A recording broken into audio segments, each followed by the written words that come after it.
you will learn about the autoclave, the type of water to place in your autoclave, and how to take your instruments out of the autoclave using a tray rack remover or a oven mitten. So for this lab, because we are placing unsterilized instruments in there, you want to have on your PPE, of course, so your eyewear, your mask, and your gloves.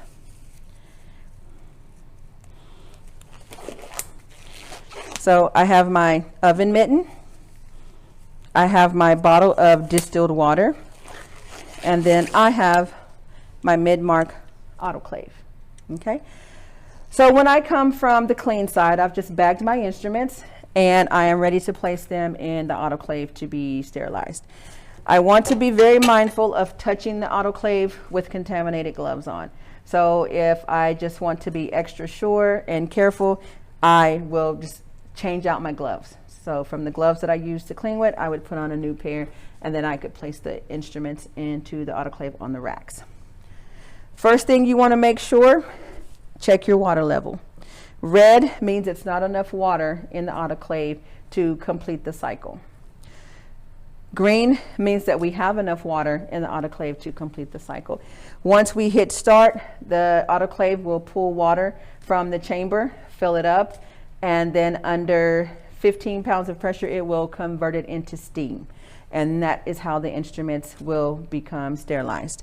So the two indicator marks on the inside of the bag and on the outside of the bag should turn a dark brown color, indicating that it has been exposed to steam for at least 30 to 40 minutes.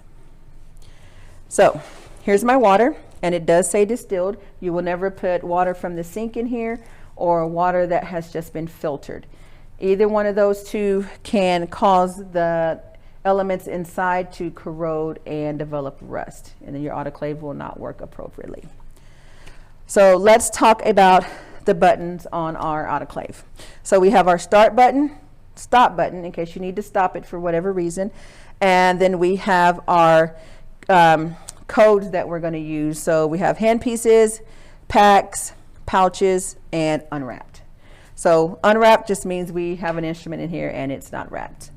Pouches, little sterilization bags that we place our instruments in.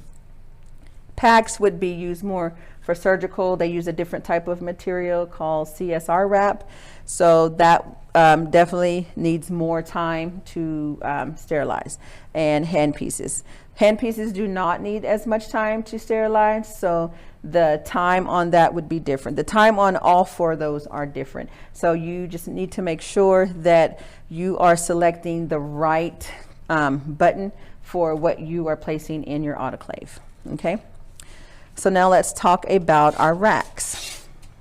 So your autoclave will come with 4 racks, 2 small and 2 large. And my instruments have already been sterilized, so I can verify that by looking at my pouches. But as I look at this instrument, I notice that this instrument has come through the pouch. Even though it's indicated that it is sterile here and it is sterile here, anytime a package has, the integrity has been damaged, then this would have to go back through the processing area, process and start again. So we don't have to necessarily scrub it. We can just rebag it and then place it in the autoclave to be ran again. Okay. So when I place my instruments on the rack, I want to make sure that I do not overload my rack. Okay. I want to leave enough room so that my steam, which is what sterilizes our instruments, has enough flow to get through to the tray. Okay, so that's what my holes are for in the tray. Okay, it makes sure that the steam can flow through. So if I overload this guy and I have instruments and instruments on top, then there's no airflow, which means the steam cannot penetrate my bag, which means my instruments will not be sterilized. Okay. And again, I can tell that by looking at the color of my indicators. If it is a light brown, that means that it more than likely did not get enough steam to do the job. Okay, so that package again would be taken, rebagged, and sterilized again. Okay, so once I have all of my, I'll take this one out. So so once I have all of my instruments loaded in and I've checked all my trays, none of them are overloaded, then I'm ready to start the autoclave. But first, before that, I want to point out the door gasket, okay? This gasket here has to remain intact. This is what seals the autoclave to allow for the pressure to build up, to allow for the conversion from water to steam. So if this is compromised, your autoclave will actually tell you that the gasket needs to be changed. So before you close it, check your water, check your gasket on your door, and then you're ready to close your door. Lift up on the lever, close it, which locks it, and then select the button that you want to use. So we're using pouches, so I would hit pouches and hit start, and then the autoclave would take over from there. It would fill the chamber, then it would start to sterilize the instruments. When the instruments are done, this door will pop open just like that. Okay, that lets me know that my instruments are drying, and the bar up here will tell me drying. Okay, it takes about 20 minutes for the instruments to completely dry. You want to avoid taking out wet instruments if possible, simply because if you take out wet instruments and you lay them on the counter, then you can risk cross-contamination.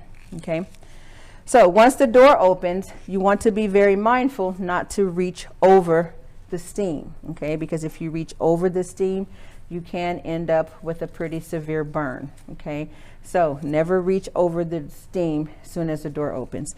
You want to take an oven mitten or some type of rack tray. They'll usually have a handle that you can remove the trays. If that doesn't come with your machine, then you want to make sure you have a pretty heavy duty mitten so that you can grab your tray. Okay, and this just prevents you from burning yourself. Okay, so I'll put my mitten on because I know my trays are hot.